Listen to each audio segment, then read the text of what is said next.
bihira kayo, anniversary, anong nyo ah. Anniversary ko ito yung funeral service. Ayan. Alam nyo, galing ko ng mga kabataan, no? Dito sa church, nagawa nila yung mga galing. Isip ko kanina parang gusto ko mag-apply na artist eh. So anyway, happy 43rd anniversary po sa ating lahat dito po sa GNT Church of Christ. At nawa patuloy na magdala, mag-send ng revival yung ating Panginoon sa pamamagitan ng church na ito. Nang sa ngayon yung revival o yung init ay may extend sa mga sa community na nakapaligid dito sa church. Ano. Ako ang wish ko bilang pastor, sana itong church ay maging pagpapala dito sa San Miguel Homes, hindi na sa San Miguel Homes, maging sa buong Santulan, sa buong GNT, and eventually buong Valenzuela. Ayan, ano. Sabi ko sa katabi mo, blessing ka sa akin. Ayan, ano. Blessing tayo sa isa't isa. Ano. So ang topic natin ngayon is about revival. Ano, outpouring of the Spirit and the promise revival. Ano. Saan nga ba ginagamit yung term na revival? Actually, yung term na revival ginagamit sa mga taong, alam niyo, yung mga taong malapit ng mategi, ano, yung mga nag-aagaw buhay, ano. So ginagawa ng mga medical practitioners, nire-revive yung tao, binibigyan ng oxygen, tinuturukan ng mga injections, tapos binubomba yung heart para ma-revive. In the same way, ang church, ganun din. Dumarating sa time na ang church masigla, no, pero madalas matamlay. Minsan happy, madalas sad. Pero pwede bang mangyari sa church natin na palagi na lang sana tayong, ano di ba yun, on fire to the highest level pagdating kay Lord, ano? So ang purpose po ng ating mensahe ngayon is to revive us, to encourage, and parang ma-inspire tayo sa mga verses na sasabihin ng ating Panginoon ngayon. Ayan, ano? Tingnan natin yung outline, ano? Napansin ko ho, dito sa Pilipinas, ito ang problema, ano? When people are obsessed with stuff and disinterested in God, the nation is clearly suffering from spiritual El Nino or spiritual drought. Ano? Napansin ko yung sarili nyo na parang wala na akong time kay Lord ah. Parang hindi ko na naiisip yung mga spiritual na bagay ah. Meron pa ba, ano kayo mangyayari sa akin kung sakaling mawala ako ngayon? Ano kayo sasabihin sa akin, Lord? Naitanong mo na ba sa sarili nyo yan? Kung hindi pa, tanongin mo rin sarili mo ngayon. Ano? Bakit? Kasi ang problema ito, maraming tao ngayon, hindi lang sa Pilipinas, maging sa ibang bansa sa Amerika, karamihan ng tao, they are so much obsessed with stuff. Ano yung sabihin nito? Gusto ko ng mga bagay na ito, gusto kong maging ganito, gusto kong makuha ito, gusto kong maging kami ito. Ayan, ano yan, ano? Marami tayong mga ninanais, mga dinidesire, pero ang problema, hindi kasama si Lord sa agenda natin. Ayan, ano? Meron tayong top 10 bucket list sa buhay, pero bakit si Lord wala sa list? Ano? Tingnan mo, may bucket list tayo. Kapag tapos, makapag-asawa, magkakasariling bahay, magkakasariling kotse, makatravel around the world, makapunta sa iba't ibang uri ng mall, magkaroon na ganito. Pero ang problema, kahit sa top 10, hindi pasok si Lord. Ano yung sabihin natin na, oo, prosperous tayo, may pera tayo. Pero kung wala naman si Lord sa buhay natin, it is a sign that we are suffering from spiritual drought. It is a sign that we have this what we call spiritual El Nino sa buhay natin. Hindi nyo ito, no? Disinterested tayo kay Lord.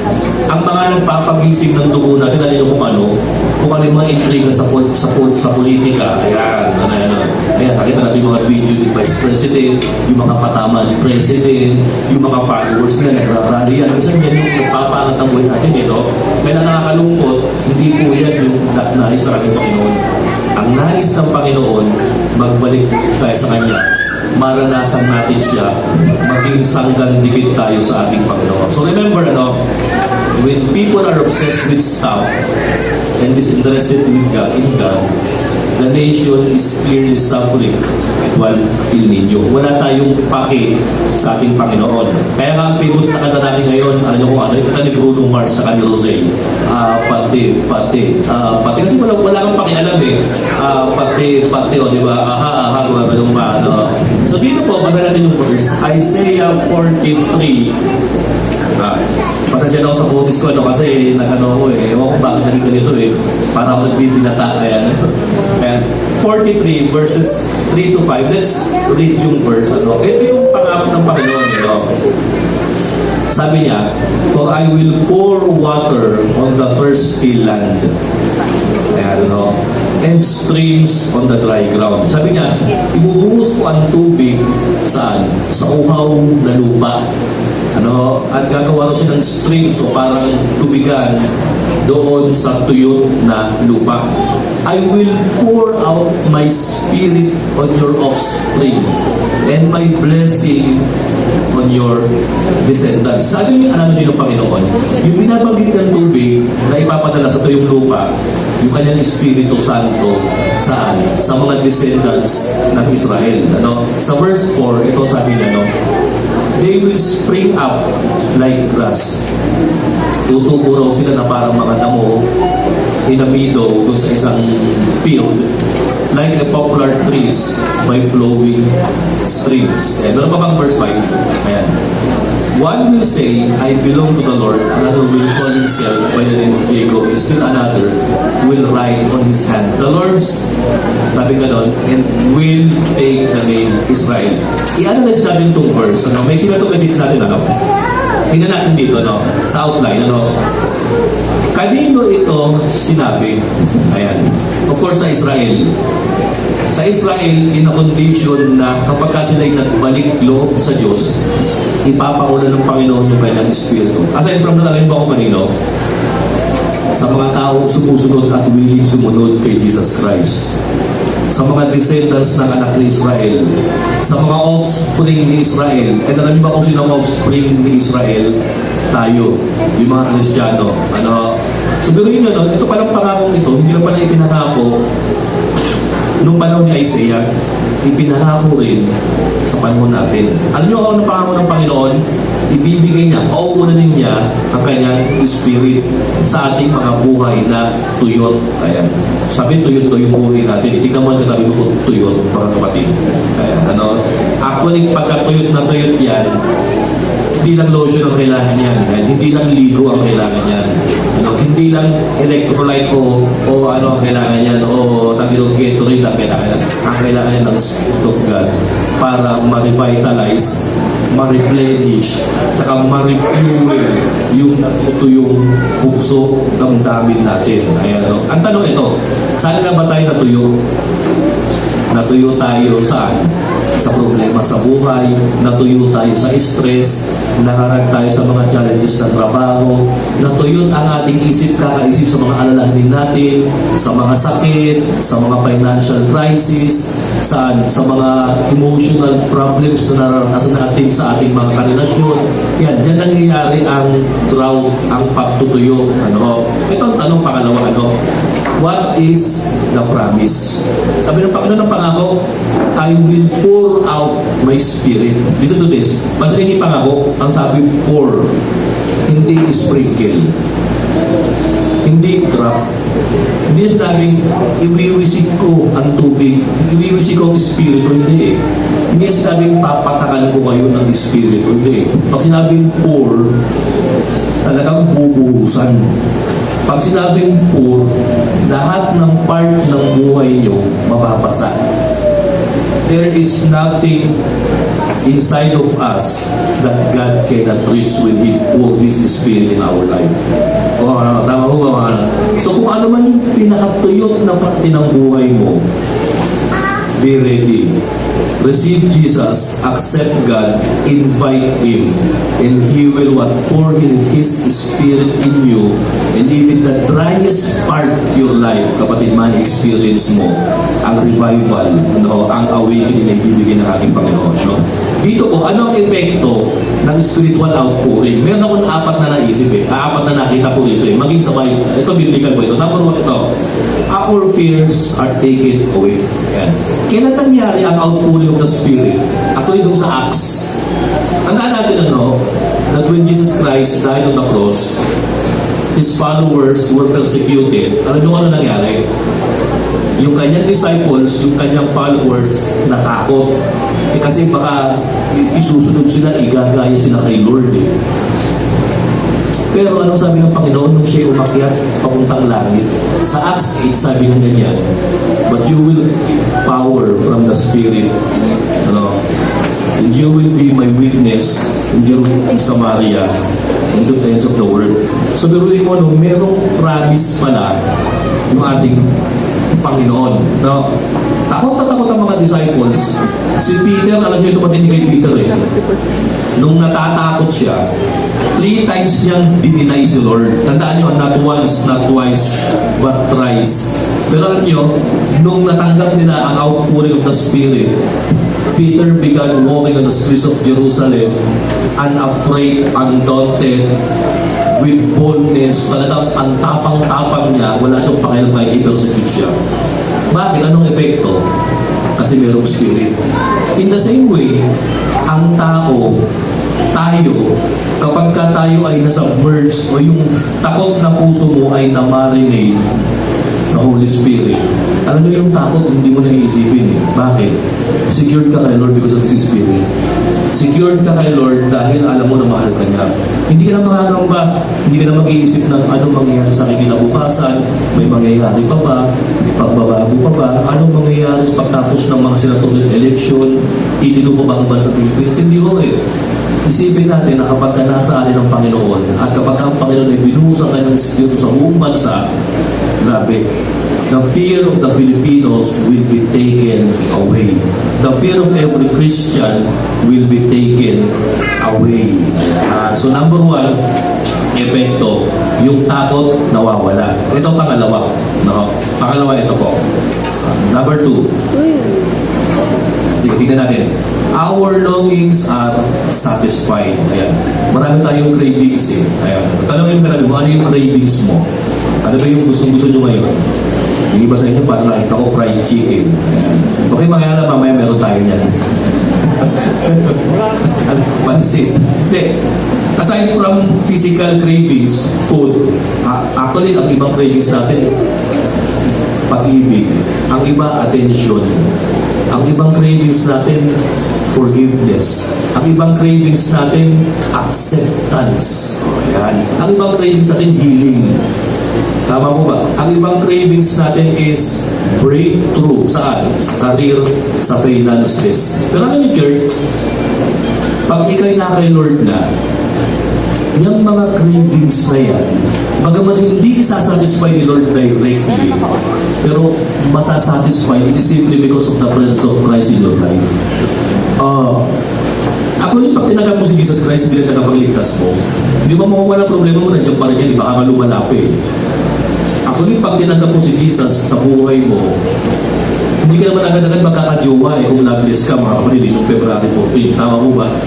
Loveless ka pa rin, ano? Actually, pag tinagap mo si Jesus Christ bilang tagapagligtas ng buhay mo, pangit pa rin mo tayo, mga kapatid eh. Hindi mo tayo kakuha po, hindi naman tayo yayaman bigla eh. Actually, wala naman pangyayari sa atin eh. Pero alam mo, ang epekto ng pagtanggap mo kay Jesus Christ sa buhay mo is that hindi ka na nagkakaroon ng desire sa mga physical na bagay. Hindi ka na humahabol sa approval of men, hindi ka na naghahanap ng pag-iisip ng tao kasi alam mo, mahal ka na ni Lord. Hindi ka na naglolong sa ibang mga bagay kasi si Jesus Christ pala suwak na to satisfy all the needs and longings sa buhay mo. O, tama po ba mga kapatid? Ano? Ang maganda kay Lord, yung longings no, nang nasa puso natin, kaya na bibigay. No? Kasi pansinin nyo ito, no? Lahat naman ng mga satisfaction na binibigay ng sanlibutan, lahat nag-i-expire. Eh. Tingnan nyo to. Magkaroon ka ng bagong cellphone, mamaya-maya, sawa ka na. Kumain ka ng Jollibee, mamaya-maya, gutom ka na naman. Magkaroon ka ng, alam niyo ba yun, bagong damit, bagong sapatos. Maya-maya, naluluma, sawa ka na. Tapos iisipin mo, bakit kaya walang nakakapag-satisfy ang aking cravings? Bakit kaya lagi akong dissatisfied na lang? Alam niyo ba kung bakit? Dinisenyo ng Panginoong Diyos na si Jesus Christ lamang ang tanging person na makakapag-satisfy sa lahat ng buhay natin. So once na tinagap mo si Lord, once na nag-outpour ang Spirit ng Panginoon sa atin, our longings are satisfied. Hindi ka na nagpapapansin, hindi ka na nakikipag-compete sa kapwa mo, hindi ka na naghahanap ng approval of men. It is simply because Jesus Christ already satisfied all of those things. Pangatlo po ito, we will always flourish. Ano sabi doon sa Isaiah? Pagka nag-outpour daw ang Panginoon sa dry land, tutubo raw yung damo, para raw tayong puno na nakatanim doon sa streams of water. Ayan, ano? Anong nangyari sa mga disciples sa epekto ng kanilang ministry after the Spirit had been poured sa buhay nila? Kung mayroong persecution nung araw, umaalis yung mga disciples kasi inuusig sila, wanted sila. Ano bang mapunta nilang cities? Ano bang mapunta nilang lugar? Nagkakaroon ng church, nag-flourish, nagkakaroon ng church planting, nagkakaroon ng awakening, nagkakaroon ng revival sa lugar.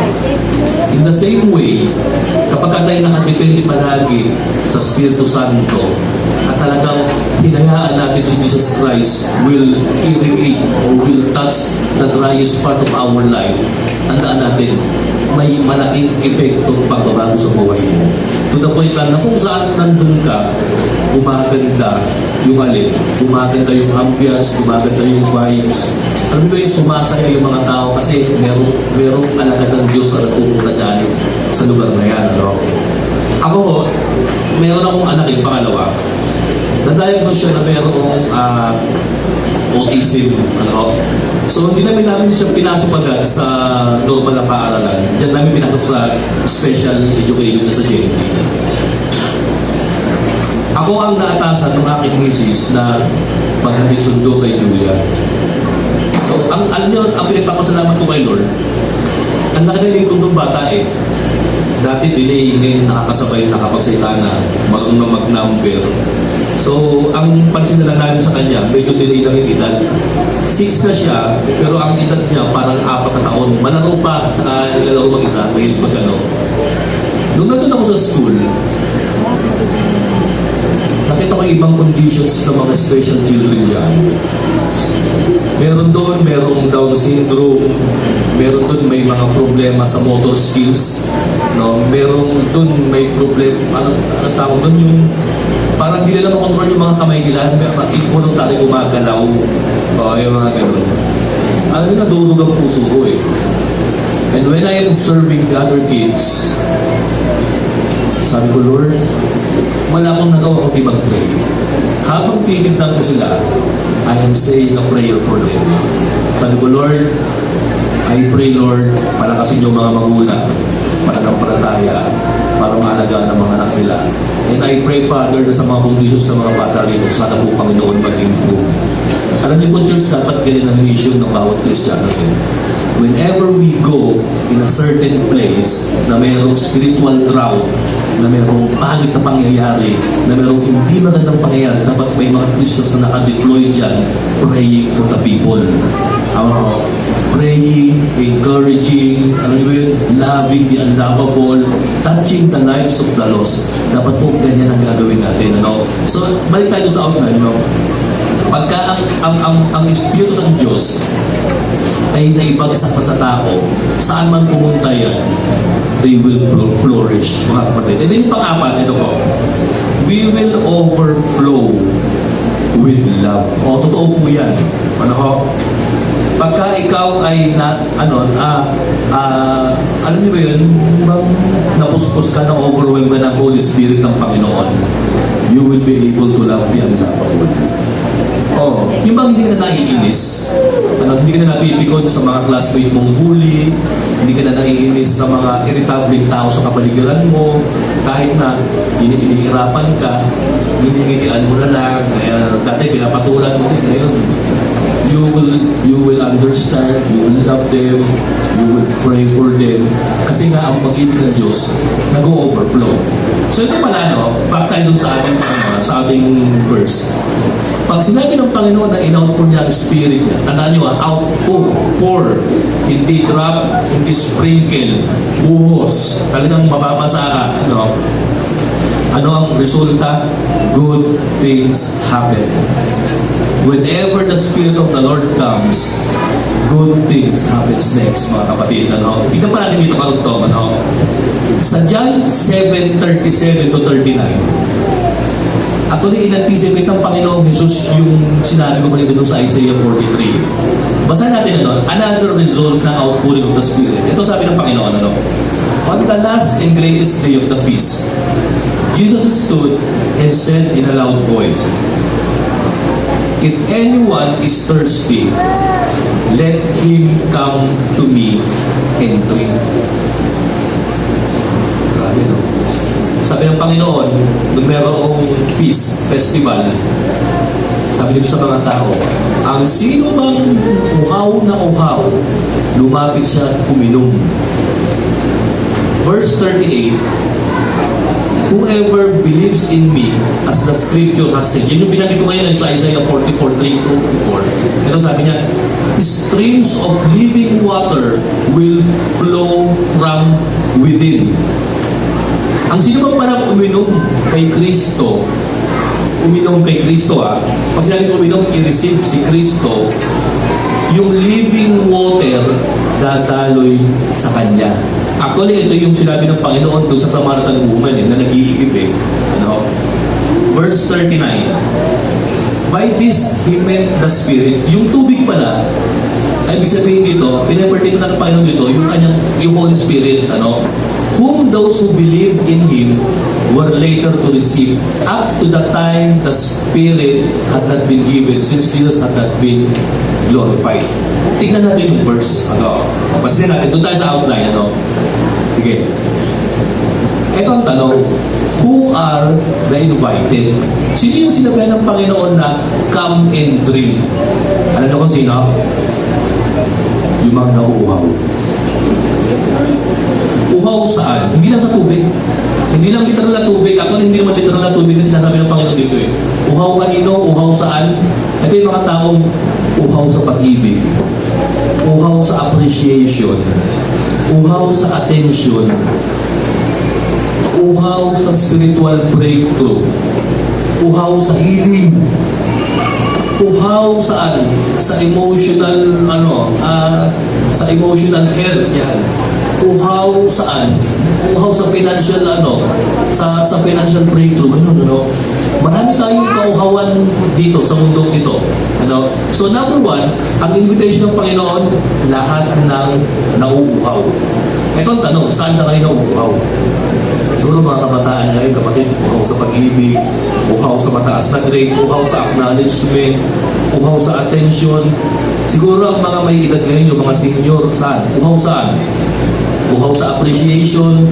Kasi nakakalungkot, yung mga seniors natin napapabayaan, parang nababaliwala yung mga ginawa nila the past, hindi na-appreciate ang next generation. Pwede yung kapatid hindi man lang kayo na-recognize, acknowledge, ayan, uhaw sa ganung mga paraan. Sino pa po yung mga uhaw? Ito, yung mga tatay. Uhaw yan, uhaw sa appreciation. Kasi guruin mo, halos isang linggo, katrabaho sila para na itagawin ang family. Uhaw, kapatid, lahat tayo uhaw. Uhaw sa kagalingan. Oh Lord, ang tagal ko nang pinag-pray itong lalamunan ko, itong sakit ko. I'm praying, Lord, thirsty ako, Panginoon, uhaw ako. Okay, listen to this. Ang pinakamalupit na uhaw, alam mo kung ano mga kapatid, ito, uhaw ka kay Lord. Feeling mo ang layo mo kay Lord. Feeling mo ayaw sa iyo ni Lord. Feeling mo ang rumi-rumi mo sa harapan ni Lord. Pero alam mo, ang ganda ng invitation ng Panginoon Jesus, sino nauuhaw sa inyo? Lapit.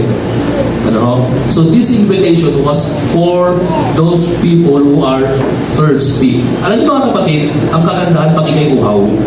Alam niyo kung ano? Ano ang advantage sa pagiging uhaw? Alam niyo kung ano? Ito, buhay ka. Pag hindi ka na nauuhaw, delikado ka. Tingnan mo yung katabi mo kung hindi na nauuhaw yan. Delikado ka. Oo. Ang maganda, nauuhaw ka, nagkikrave ka. But the problem is this, we tend to satisfy our thirst on the wrong direction. Doon sa maling paraan. Grabe ang problema, nauuhaw tayo sa alak natin kinuha, hindi kay Lord eh. Nauuhaw tayo sa drugs natin kinuha, nauuhaw tayo sa stuff natin kinuha, nauuhaw tayo sa maling relasyon natin kinuha, kagaya ng video kanina. Sana kapatid, kung mauhaw ka, ang tamang source of living water na pagpupunan natin, walang iba kundi ang ating Panginoon. So being thirsty is a good indication that you're still what? Alive. Pero maganda, alam mo kung anong kailangan mo at alam mo kung sino pupuntahan mo. Number one, ang invitation ng Panginoon, those who are invited. Who are invited? Those who are thirsty. Wala tayo nahuhaw. Tama po ba? Ito yung pangalawang na nakita ko sa verse. Ano yung gagawin ng mga taong nauuhaw kay Lord? What will they do? Ano sabi ng Panginoon? Come, drink. O tandaan nyo, lumapit ka, uminom. Ano sabi ng Panginoon? Drink. Tingin mo ito sa next slide. Ano? Ang sabi ng Panginoon, Jesus' invitation is not sip and have a sample taste, but gulp. Sabi ng Panginoon, punta ka, uminom ka. Hindi tikim, hindi pre-taste, hindi lalong tagay. Ang sabi ng Panginoon, labukin mo ako. Ano, ito na po yung klop, klop, klop, klop, klop. Ayan, sabi mo sa kanta yung klop, klop, klop, klop, klop. Tana kay Lord. Ayan. O, totoo yan. Ang sabi ng Panginoon, come and drink. Hindi sinabi yan, come and taste, come and sip, come and tagay. Hindi. Come and drink. Labukin mo. Ayan, ano? Ano yung sabihin ng sinabi ng Panginoon drink? To drink means is to receive Jesus into the most, dehydrated parts of our lives. Saan ka ngayon nade-dehydrate? Saang parte ng buhay mo? Pastor, tuyong-tuyo na yung utak ko, kakaisip, windang na ako sa mga kakaisip ng babayarin, kakaisip ng problema, no? At ito pa nakakapag-windang ng isip ko, yung mga breakups ng mga artista. Ayan, sino dito yung ganun? Napupuyit kasi iniisip ang mga breakups ng mga showbiz, personalities. Ayan, ano? Pagka ganyan kapatid, lumapit ka kay Lord para matubig-tubigan yung ating natutuyo na isip, kakaisip. Ayan. Saan pa ba natutuyo yung buhay natin? Yung dehydrated part ng life, puso. Pastor, Lord, pagod na akong umibig. Yung taong iniibig ko, mukhang di rin ako iniibig. Yung mga anak ko na minamahal ko, itinatagoy ko parang wapaki sa akin. Lagi na sila nag-aapati, Panginoon. Takot na akong ipagtaguyod sila. Takot na akong maghanap buhay, pakainin sila. Takot na akong, pagod na akong suporta. Kapag ganyan situation mo, you are having a dry heart right now that needs to be what? Rehydrated. Ayan, kailangan mong ma-refuel, ma-rehydrate. Ano pa, ano? Saan pa, ano? Sabi ko nga rito, to drink Jesus means to receive Him into the most dehydrated parts of our life. Ano ba yung dehydrated part ng buhay mo? Pati pwede yung bulsa mo. Ayan, wala ka na. Ano, tuyot na talaga. Ano, patandaan yung mga kapatid, ano, pagka mayroong mga bagay na natutuyo sa buhay natin, ano ginagawa mo? Tinutubigan mo. Tama po ba? No? Pagka natutuyo yung mga balat natin, ang ginagawa natin, lagyan natin ng ano? Lotion. No? Actually, ako, hindi nung lotion ang ginagamit ko ngayon, mga kapatid. Efficacy oil na kasi nakakaedad na ako eh. Pagbata, baby oil. Pagka mga kabataan, lotion. Pagka senior na, ayan na, yung mga langis-langis na, yung mga nyug na, nilalagay niyan, mga kapatid. Mga latik na. Yung mga may pampainit na ako, mga kapatid, yung mga may ano na, mukhang malapit na ako mag-ganon eh. Kasi ang pinapahid ko yung efficacy oil, yung mga pampahilot na eh. Ano? Yan kayo mga kabataan, mga lotion pa yan. Pagkabata, baby oil. Ano? Ayan. Di ba't yung mga tuyot na part ng buhay natin, pino-moisturize natin? O pag ang buhok mo kapatid, tuyong-tuyo, ito nilalagay mo. Conditioner, ano pa? Nalagyan mo shampoo. O, nilalagyan mo pa ng ano, collagen, yung mga ganun-ganon, mga kapatid. O, ano pa nilalagay mo? O, di ba?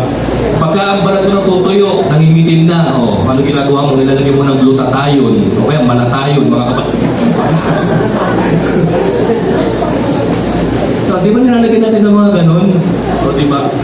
Dapat, pagkatuyot ang puso natin, Lord, I need my heart to be rehydrated by your Spirit. Pagka ang isip mo, wintang na tuyot kakaisip, Lord, I need a peace of mind. I need your peace, Panginoon. Please, outpour your Spirit upon my life so that my life will be rehydrated. So, dapat ganun mga kapatid. No? So, ayan, sino yung lalapit? Yung mga uhaw. Ano gagawin? Lumapit, lagukin. O, tandaan nyo ha, lagukin. Hindi po sa kutsara lang, hindi tikim lang, hindi tagay. Sabi ng Panginoon, drink. Yung pangatong promise ng Panginoon, ito kumatindi. Anong epekto ng mga taong uhaw at lumapit kay Jesus? Ito po, living water will flow from within. Living water will flow from within. O, tandaan natin ang buhay, ang tubig, buhay. Actually, church, sa probinsya, kapag ka ikaw ay napabili o nagkaroon ka ng lupa na malapit sa ilog o mayroong source of water, mataas value. Di ba kung bakit? Kasi pagka lupa mo may source of water, madaling magtanim. Tutubo ang mga halaman, tutubo ang mga crops, mga pananim dyan. Kasi may patubig ka eh. Pero kapag wala ang nadadaan ng tubig, walang sapa, walang ilog na dumadaan dyan, tiwangwang yan, kapatid. Oo. Tiwangwang ang lupa mo. Ang purpose ng pamilya na lang yan, mga kapatid. Gagawin subdivision na lang yan.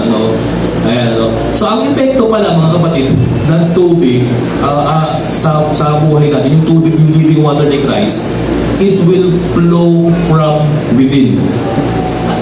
Di ba kapag ang tao, kapatid, pinagpapawisan kasi nag-i-exercise, sign of healthy yan. Sign yan na healthy yan. Bakit daw pinagpapawisan? Pero pag ang tao hindi na pinagpapawisan, baka kayo na yan, mga kapatid.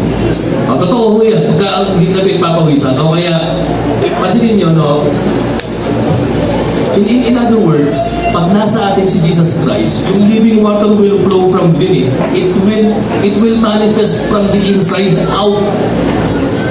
It will manifest from the inside out. Magkakaroon ng epekto yan. Kaya church sa tayo, nobody can claim that he is a Christian, that he is a follower of Christ if he doesn't reflect and manifest Christ-like character sa buhay niya. Kaya pag sinabi mo, Christian ako, ay kailangan mayroong epekto. Kailangan nagmamahal ka, nagpapatawad ka, nag-understand ka, kailangan nagre-reflect yan sa buhay mo. Di ba ano sabi ng Panginoon? Malalaman ng mundo na kayo'y aking mga tagasunod kung kayo'y nagmamahalan at umiibig, sabi ng Panginoon. So ang effect pala, grabe, kakaiba. Okay, basahin natin po ito, church. Listen to this. Ayan, sabi ni Max Lucado, as Jesus goes in, the Spirit, Holy Spirit flows out, and we become sources of living water to those around us. Actually, nangyari ito, dito ko lang sa inyo, sa Amerika, noong 1800 century. 1801, ang Amerika mayroong depression, mayroong bagsak na economics during that time noong 18th century. Ang spirituality ng Amerika very low. Wala na nag-church, wala na tumatawag kay Lord, hanggang sa mayroong isang pastor, ang pangalan niya, Barton Stone. He was a Presbyterian pastor, He began praying doon sa Cambridge, Kentucky. Nag-pray lang silang nag-pray hanggang sa may mga ibang leaders, church pastors ang sumama at pinamunahan ito ni Barton Stone. Ano yung nangyari dito? Ang tawag po ito, Cambridge Revival o yung awakening na nangyayari sa US. So noong una, mag-isa lang, dumami, naging 20, naging 500, naging 20,000, hanggang sa thousands of believers came in that revival. Ano nung nangyayari sa nila, sa pagtitipo nila? Parang ganito, parang anniversary. Nagkakantahan sila, nagbabasa ng Bible, nag-Holy Communion, nakikinig ng message, tapos nagbibigayan, nag-open offering sila. Hanggang sa dumami ng dumami ng dumami. At alam niyo, itong si Barton Stone, may nakilala siyang mag-ama. Mag-amang Alexander at Thomas Campbell. And they began what we call Reformation movement. Reformation movement was the root of our denomination, Churches of Christ, Christian churches in the Philippines. Kaya nga hindi na makalimutan yung pangyayari ito sa Amerika, yung Great Revival na nangyayari, yung Cave Ridge Revival, mga kapatid. Sana po mangyari sa atin yan. No? Mangyari sa personal na buhay natin na, Lord, salamat Panginoon. Because of the outpouring of the Spirit, Panginoon, nagkaroon ko ng kapayapaan, nawala ang takot ko, naging mapagmahal ako, naging mapagpasensya ako, Panginoon, naging matapang ako. Yan. Sana po mangyari yan. Lord, sana sa church natin mangyari ito. Magkaroon ng output of the Spirit, magkaroon ng revival na mag-i-invite tayo, mag-lead tayo ng cell group, mag-disciple tayo. The next and younger generation will stood up for Christ and will push this church to its limit, mga kapatid. Sana po ganyan na mangyari sa atin. Ano. Dito na tayo kakapos. Tayo po tumayo. Ano. Conclusion, church. Revival happens when we, the Spirit-filled followers of Christ, soothe, refresh, irrigate, soften, moisten the spiritually dry places of the world. We receive Christ, and as a result, we live life. Alam niyo, dapat alam niyo, church,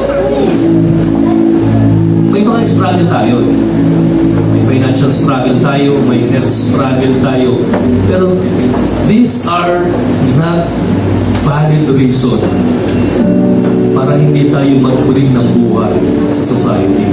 Para hindi tayo mag-leak ng buhay ni Kristo sa personal na buhay natin. Yung mga sinauna mga Christian, sila Barton Stone, sila St. Peter, sila John, sila James, may mga kanya-kanya personal struggle yan eh. Pero hindi yan yung naging hadlang bakit sila nakapaglingkod kay Lord. Tandaan natin mga kapatid, whenever the Spirit comes, great and good things happen. Let us ask the Lord, Lord, outpour your Spirit into our life, into our church, into our society. Kaya po, ang dami-dami nag-advertise ngayon. Sabi nila, uunlad ang Pilipinas kapag itong Magic 12 ang ating ibinoto. Ako hindi ako naniniwala ko dyan eh.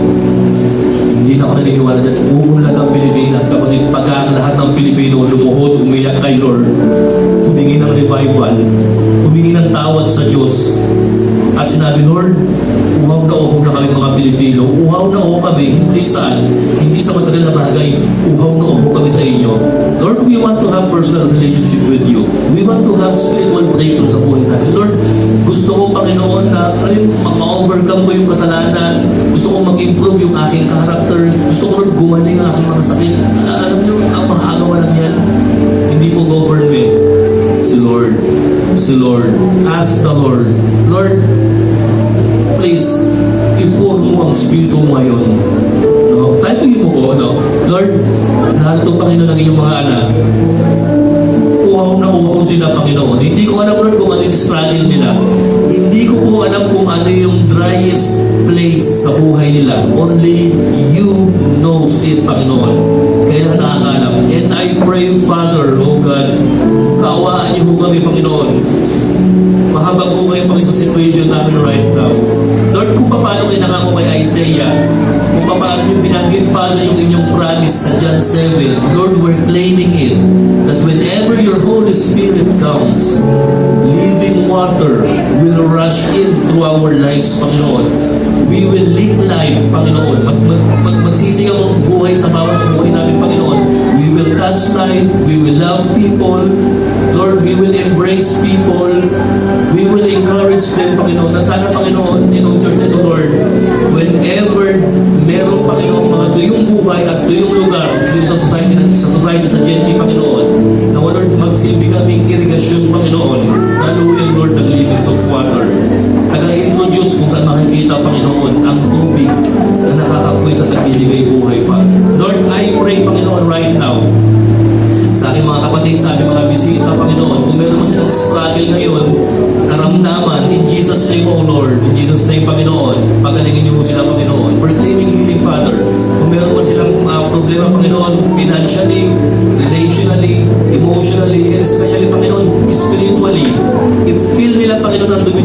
Panginoon. We're praying, O Lord, for your living water, Panginoon, to rehydrate them, to wash them, O Lord, to soothe them, to moisten, Panginoon, their dry hearts, Panginoon. Salamat, Father God. Salamat sa revival, Panginoon. Thank you so much, Father. Thank you. Lord, ito po ang aming panalangin. Ang lahat po na nauuhaw ay magsabi po na,